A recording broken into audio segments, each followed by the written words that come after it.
Bien, para empezar a acercarnos hacia la relatividad general, hay que primero entender cuál es la matemática que se va a usar para la teoría, este, ya que, como siempre se dice, que la relatividad general tiene que ver con espacios curvos, entonces vamos a tener que usar muchos conceptos de geometría de Riemann, pero en principio pensemos que qué es lo que sucede que falla en la relatividad especial o en Newton.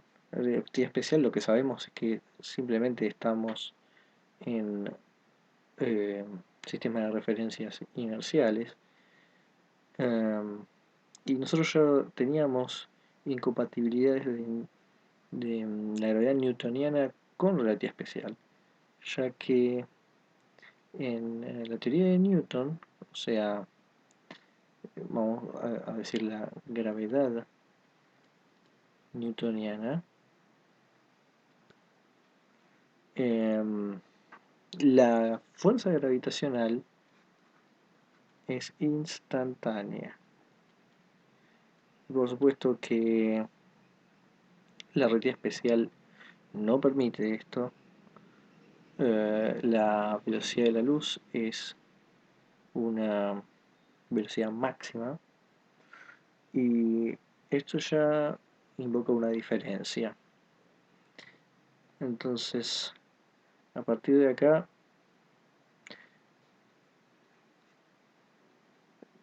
relatividad especial ya hace una diferencia.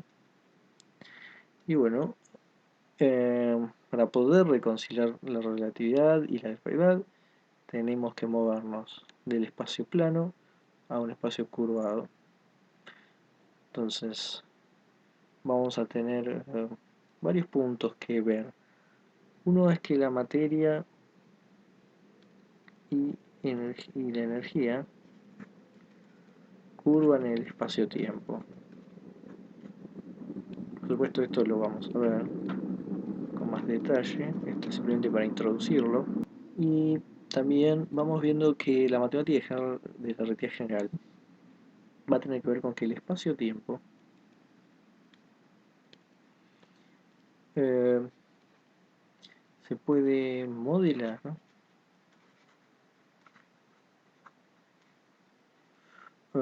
Con una estructura matemática conocida como, bueno, tiene varios nombres, variedades pseudo eh, de Riemann. Tiene otros nombres, pero en general esto es parte de cómo expresar un espacio-tiempo curvo. Y en relatividad general, mm, la gravedad deja de ser una fuerza más, va a ser una propiedad de la geometría del espacio-tiempo. El espacio plano de Minkowski de la relatividad especial que estuvimos usando eh, va a ser útil cuando no haya campos gravitatorios. En espacios-tiempos planos, las partículas se mueven en líneas rectas, en espacio-tiempo, y en la cercanía de objetos masivos, planetas o estrellas, lo que sea, el espacio-tiempo es curvado. um, y entonces las partículas o inclusive la luz no se moverá en líneas rectas, sino en lo que se llama una geodésica. De alguna forma es decir, el camino más recto posible, sería una forma de decirlo. El típico ejemplo es, bueno, en un espacio plano, dos rectas paralelas continuarán siendo paralelas para siempre. Sin embargo, en la superficie de una esfera, localmente yo puedo pensar que dos líneas son paralelas, pero sin embargo se terminarán cruzando en algún punto en estos casos que estoy dibujando en los polos. Entonces, sin embargo, la geodésica tiene la propiedad de ser el camino más corto entre, por ejemplo, este punto y este punto. Siempre va a haber una geodésica que sea el camino más corto entre dos puntos que están en la superficie de, por ejemplo, en este caso, una esfera. Para poder describir estos espacios curvos matemáticamente usamos el concepto de una variedad. Lo podemos definir fácilmente como un espacio curvo suave que localmente es plano, ¿no? Lo que decíamos que localmente uno puede pensar que es plano, que es estas dos rectas eran paralelas, pero sin embargo cuando uno se escapa de la localidad ya no son dos líneas rectas. El espacio-tiempo con el que estuvimos trabajando de una variedad de 4 dimensiones es localmente plano y en regiones suficientemente chicas se va a reducir al espacio-tiempo de Minkowski y el de relatividad especial. Para poder tener un modelo de espacio-tiempo en relatividad general, una variedad debe tener algunas propiedades adicionales. La variedad de Riemann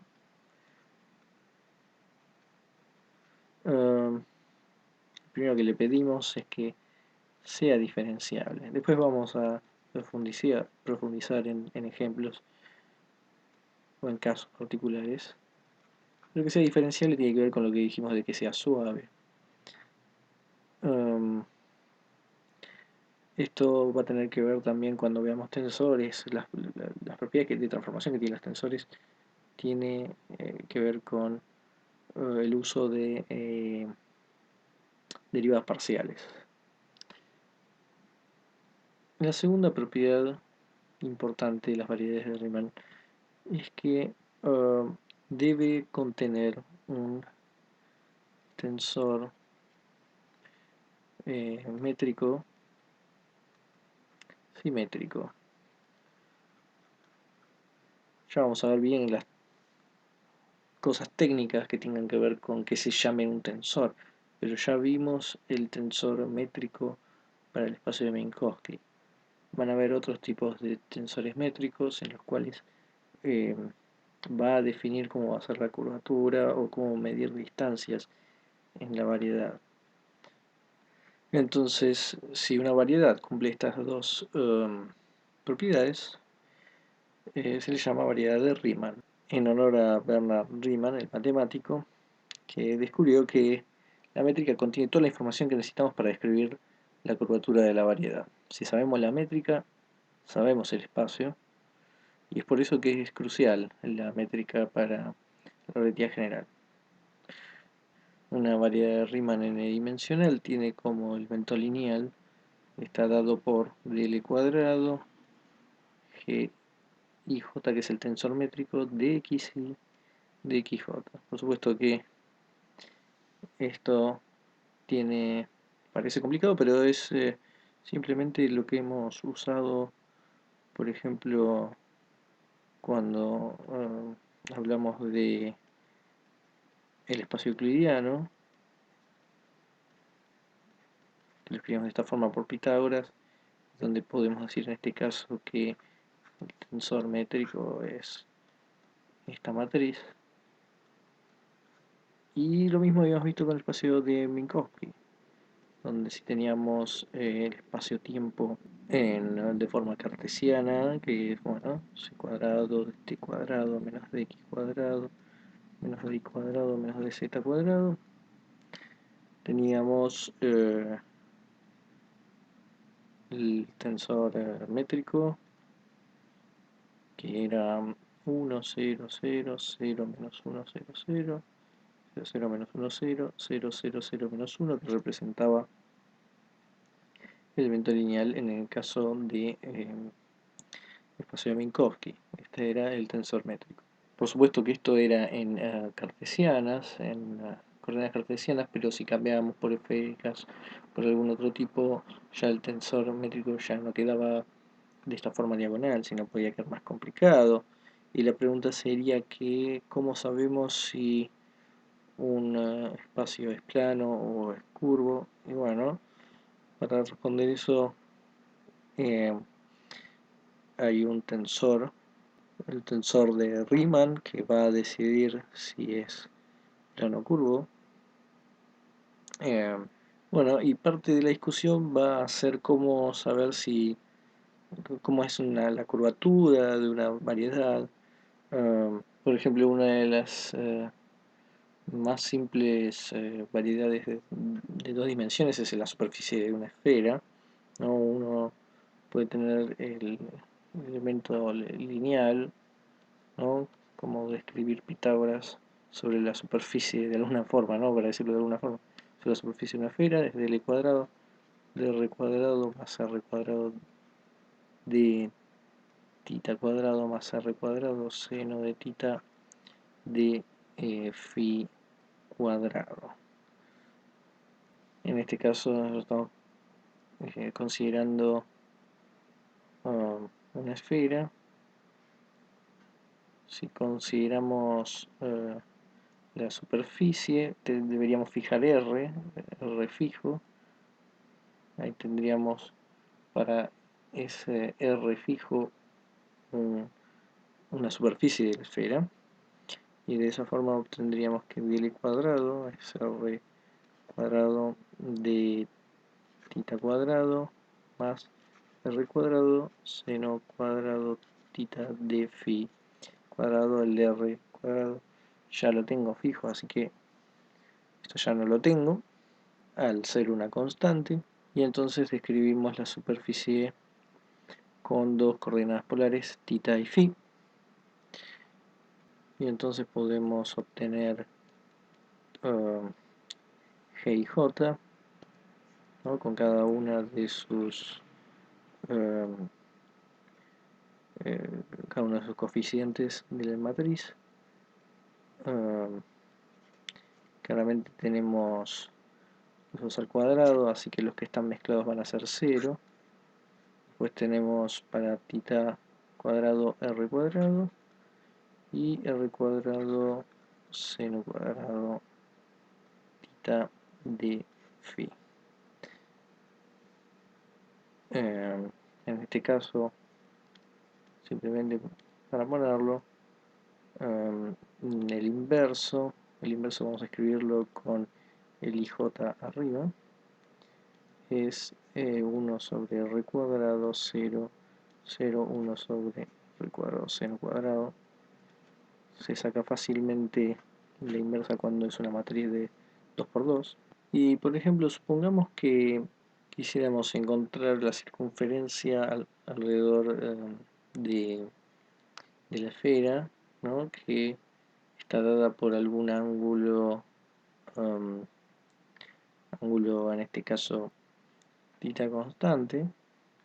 Entonces para ello lo que tendríamos que hacer es, al dejar tita constante, nos quedaría dl cuadrado simplemente igual a, bueno, este se iría, r lo tendríamos también como una constante y obtendríamos r cuadrado seno cuadrado 2 tita de phi cuadrado.